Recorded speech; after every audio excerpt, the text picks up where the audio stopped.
नमस्कार दोस्तों, देश के सबसे पूर्वी राज्य अरुणाचल प्रदेश में लोकसभा के साथ ही विधानसभा चुनाव भी होने हैं।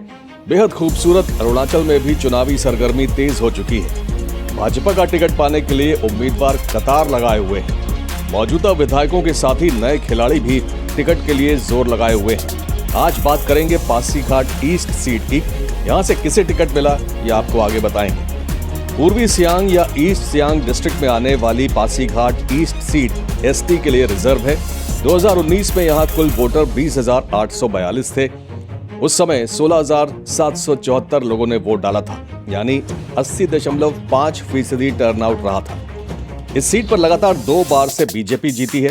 2014 और 2019 में पासीघाट ईस्ट सीट से भारतीय जनता पार्टी के कलिंग मोयोंग ने चुनाव जीता। इस बार भी टक्कर कांटे की है। एंटी इनकम्बेंसी और परफॉर्मेंस को देखते हुए बीजेपी ने यहां से उम्मीदवार बदलने का विचार किया। 2014 में मोयोंग ने कांग्रेस के बोसीराम सीराम को केवल 50 वोटों से हराया था, जबकि 2019 में ये मार्जिन 1,242 वोटों का रहा, यानी करीब 7.4% का अंतर। इसलिए पार्टी पासीघाट ईस्ट सीट से किसी नए उम्मीदवार को मौका देना चाह रही थी, लेकिन सूत्रों के मुताबिक ऐन वक्त पर पार्टी ने विचार बदल दिया है और पासीघाट ईस्ट सीट से एक बार फिर कलिंग मोयोंग को ही उतारने का फैसला किया है। पासीघाट ईस्ट सीट से बीजेपी के दावेदारों में मौजूदा बीजेपी विधायक कलिंग मोयोंग के अलावा सरकारी अधिकारी रहे तापी दरांग भी दावा ठोक रहे हैं। सूत्रों से मिली जानकारी के मुताबिक तापी दरांग काफी दिनों तक दिल्ली में टिकट के लिए डटे रहे। बीजेपी के कई शीर्ष नेताओं से मुलाकात की। खबर यह भी है कि उन्होंने गुवाहाटी के एक पत्रकार के जरिए भी टिकट पाने की कोशिश की, लेकिन फिलहाल मिली जानकारी के मुताबिक बीजेपी चुनाव समिति ने कलिंग मोयोंग को ही टिकट देने का फैसला किया है, यानी तापी दरांग काफी कोशिशों के बावजूद टिकट पाने में सफल नहीं रहे। सूत्रों के मुताबिक दरांग इतने उत्साहित हैं कि बीजेपी का कार्यकर्ता होते हुए भी निर्दलीय चुनाव लड़ने की तैयारी कर रहे हैं, लेकिन दरांग जैसे नए उम्मीदवार के लिए पासीघाट सीट से जीतना बेहद मुश्किल होगा। बीजेपी से बगावत कर निर्दलीय चुनाव लड़कर वो अपना राजनीतिक करियर शुरू होने से पहले ही खत्म कर लेंगे।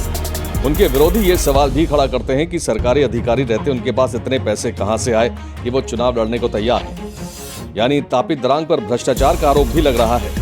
इसलिए बीजेपी के इंटरनल सर्वे में तापी दरांग की रिपोर्ट पॉजिटिव नहीं गई है, जबकि कलिंग मोयोंग की छवि काफी अच्छी है। उनके खिलाफ कोई क्रिमिनल केस नहीं है, यानी कोई आपराधिक केस नहीं है।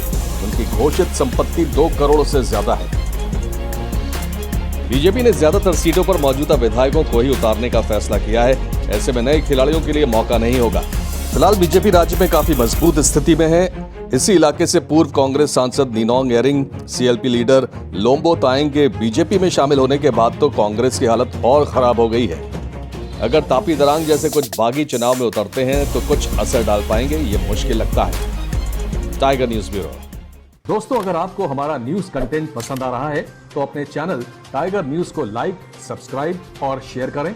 साथ ही बेल आइकन जरूर दबाएं ताकि आपको ताजा तरीन खबरों और इंफॉर्मेटिव जानकारियों से जुड़ा नोटिफिकेशन मिलता रहे। तो जुड़े रहिए टाइगर न्यूज के साथ। धन्यवाद।